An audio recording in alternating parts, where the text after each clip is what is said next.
Good morning everyone. Today we are going to start question number 2 part B in accounting equation.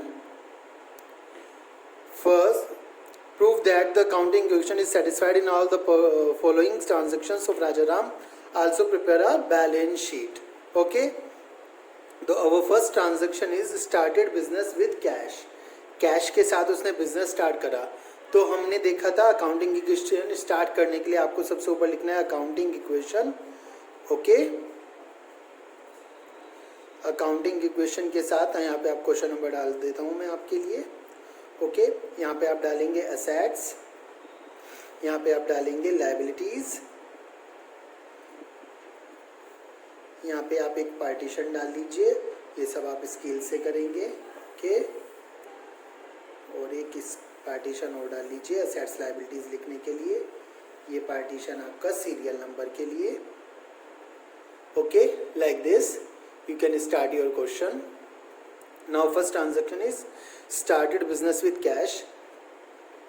आपको पता है जब business में cash आता है तो कैश क्या है, हमारी एसेट है. आप अच्छी तरह जानते हैं कैश को आप क्या कहते हैं, एसेट कहते हैं. एसेट साइड आप कितना लिखेंगे, एसेट मतलब कि कैश 120 आ गया.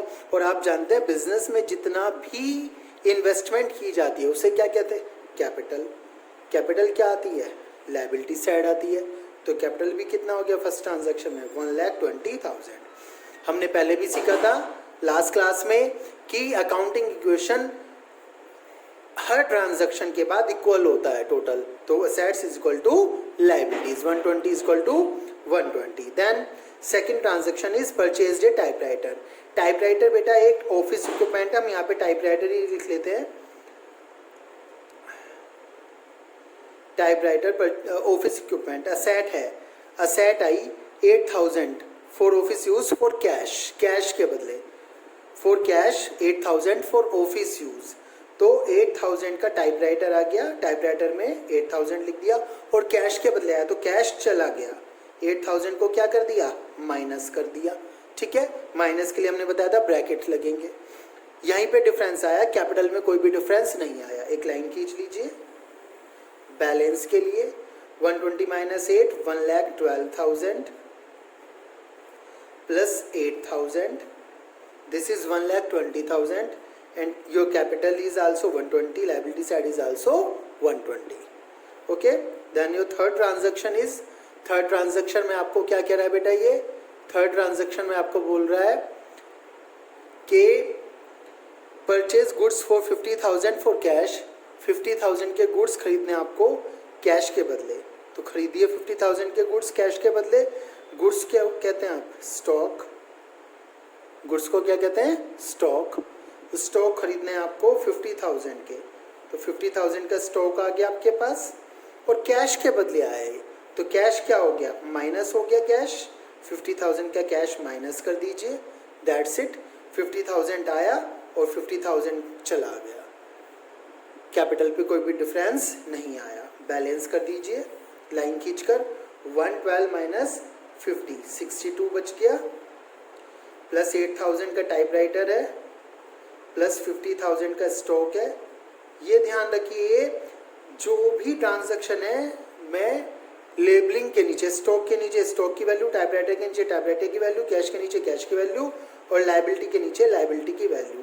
हर ट्रांजैक्शन के बाद उसका बैलेंस करना है. बैलेंस बस इन दोनों का होना है. 112 माइनस 50, ऊपर का यहाँ पे आ गया, इसका यहाँ पे आ गया, इसका यहाँ पे आ गया, इसका बैलेंस यहाँ पे आ गया. ठीक है. Fourth transaction purchase goods for 40,000 on credit. 40,000 के गुड्स खरीदे क्रेडिट पे. 40,000 के गुड्स आ गए. और बेटा जिनसे हम क्रेडिट पे खरीदते हैं, उधार खरीदते हैं, उन्हें कहते हैं क्रेडिटर्स. और क्रेडिटर्स क्या होता है, हमारी लायबिलिटीज. क्रेडिटर्स क्या होते हैं, लायबिलिटीज. तो लायबिलिटी साइड भी कितना आ गया, 40,000. कितना आ गया लायबिलिटी साइड, 40,000. ठीक है, लाइन खींच दीजिए, बैलेंस कर लीजिए. दो ही बातें हैं यहाँ पर हमारी. कैश सेम है 62,000 का, 8,000 का टाइपराइटर, 50 प्लस 40 90,000 का स्टॉक, 1,20,000 की कैपिटल प्लस 40,000 के क्रेडिटर्स. हर ट्रांजैक्शन का दो जगह इफेक्ट होगा और क्या होगा, assets is equal to liabilities होगी। 120 प्लस 40 160, इधर 62 plus 8 70, 70 plus 90 160, assets is equal to liabilities रहेगी हर ट्रांजैक्शन के बाद। ठीक है, फिर इसके बाद क्या दिया है, goods costing 60,000 sold for 80,000 on credit. 60,000 के गुड्स 80,000 में बेच दिए उधार। ऑन क्रेडिट का मतलब क्या है, उधार। आप जानते हैं क्रेडिट का मतलब क्या है, उधार में बेच दिए। 60,000 के गुड्स बेच दिए, तो 60,000 के गुड्स बिक गए। कौन से नंबर की ट्रांजैक्शन है, 5th नंबर की ट्रांजैक्शन है। 60,000 के गुड्स बिक गए, क्रेडिट पे बिके, उधार बिके। जिन्हें हम उधार बेचते हैं उन्हें हम क्या कहते हैं, डेटर्स। क्या कहते हैं जिन्हें हम उधार बेचते हैं, डेटर्स। डेटर्स को कितने में सामान बेचा हमने, 80,000 में। कितने में बेचा, 80,000 में। 60,000 वाले गुड्स 80,000 में बेच दिए, 80,000 में बेच दिए।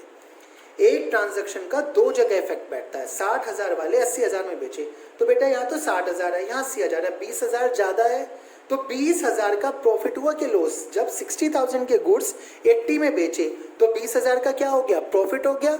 जब 20,000 का प्रॉफिट हो गया तो प्रॉफिट कहाँ प्लस होता है, आपको लास्ट क्लास में बताया था, कैपिटल में प्रॉफिट प्लस होगा और लॉस माइनस होगा।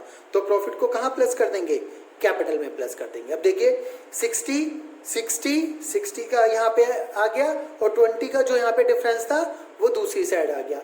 एक ट्रांजैक्शन का इफेक्ट दो ही जगह है, 80 में से 60 का इफेक्ट यहाँ पे आ गया और बाकी 20 का इफेक्ट यहाँ पे आ गया। ठीक है, तो 60,000 वाले गुड्स 80 में बेचे, उधार बेचे। जिन्हें उधार बेचते हैं उन्हें डेटर्स कहते हैं। और जो 20,000 का प्रॉफिट हुआ वो कहाँ प्लस कर लिया, कैपिटल साइड प्लस कर दिया। क्रेडिटर्स पे कोई डिफरेंस नहीं, कैश पे कोई डिफरेंस नहीं और टाइपराइटर पे भी कोई डिफरेंस नहीं आया। लाइन खींच लीजिए, बैलेंस कर लीजिए। कैश का balance 62,000, typewriter 8,000, goods 30,000, debtors 80,000, profit 1,40,000 और क्रेडिटर्स 40,000। ठीक है, इसके बाद क्या दिया गया, इसके बाद दिया गया 6 ट्रांजैक्शन में paid for rent 1,500 and for salaries 2,000। जब आप रेंट किराया देंगे, सैलरीज देंगे तो एक्चुअल आपके पास से क्या जाएगा, कैश जाएगा। कैश कितना गया, 1,500 तो रेंट के लिए गया और 2,000 सैलरीज के लिए गया। टोटल कितना गया, 3,500। और बेटा जब भी ये खर्चा होता है ये क्या करता है आपका, ये क्या करता है, लॉस करता है, एक तरह से आपकी कैपिटल माइनस करता है। 1,500 तो रेंट के लिए, 2,000 सैलरी के लिए। ठीक है, दोनों एक्सपेंस थे, लॉस थे, दोनों को कैपिटल से माइनस कर दिया। आपको क्या करना है, 62,000 माइनस 3,500, ये बच गया 58,500 plus 8,000 plus 30,000 plus 80,000, 140 minus 3,500 136,500 plus 40,000। ठीक है, इसके बाद रिसीव्ड 800 फॉर कमीशन। कमीशन के पैसे मिले हैं, कितने रुपए मिले, 800। 7th ट्रांजैक्शन है, 800 रुपीज कमीशन के मिले हैं। तो जब कमीशन मिलेगा तो एक्चुअली मिलेगा क्या, कैश मिलेगा। 800 कैश साइड प्लस कर लीजिए। और बेटा कमीशन मिल रहा है तो ये एक तरह का प्रॉफिट है, तो कहाँ प्लस हो जाएगा, ये कमीशन आपकी कैपिटल में प्लस हो जाएगा। कहाँ प्लस हो जाएगा, कैपिटल में प्लस हो जाएगा 800। ठीक है, बाकी कहीं भी कोई भी इफेक्ट नहीं आएगा। ठीक है, इसको आप बैलेंस कर दीजिए। ये कितना कितना हो गया, 58,500 प्लस 800 59,300 प्लस 8,000 प्लस 30,000 प्लस 80,000, ये 136,500, ये हो गया 137,300 प्लस 40,000। आपको बता दूं इन सब का टोटल और लायबिलिटीज, असेट्स और लायबिलिटीज का टोटल इक्वल ही रहेगा। लास्ट ट्रांजैक्शन है withdrew for private use. Private use, बेटा जब भी कोई बिजनेसमैन प्राइवेट यूज के लिए कुछ निकालता है उसे कहते हैं ड्राइंग्स। क्या कहते हैं प्राइवेट यूज को, ड्राइंग्स। प्राइवेट यूज को क्या कहते हैं बेटा, ड्राइंग्स। क्या कहा जाता है प्राइवेट यूज को, ड्राइंग्स। तो आपको शुरुआत में अकाउंटिंग टर्म्स में बताया गया था प्राइवेट यूज को कहा जाता है ड्राइंग्स, ठीक है, ड्राइंग्स कहा जाता है। तो प्राइवेट यूज के लिए उसने कैश निकाला, प्राइवेट यूज कैश निकाला, तो कैश चला गया, कितने रुपीज चला गया, 5000 रुपीज उसने कैश निकाले तो 5000 चला गया। और बेटा ये कैपिटल माइनस करता है, क्या माइनस करता है, कैपिटल माइनस करता है, दोनों तरफ से क्या हो जाएगा, माइनस हो जाएगा, ठीक है, माइनस कर दीजिए। 54,300 प्लस 8,000 प्लस 30,000 प्लस 80,000 1,32,300 40,000, ठीक है, ये आपका आंसर आ गया। तो इस तरह से क्या करना है आपको, अकाउंटिंग इक्वेशन को क्वेश्चन करना है। इसमें आपको जहाँ कहीं भी प्रॉब्लम हो you can ask me, okay, thank you.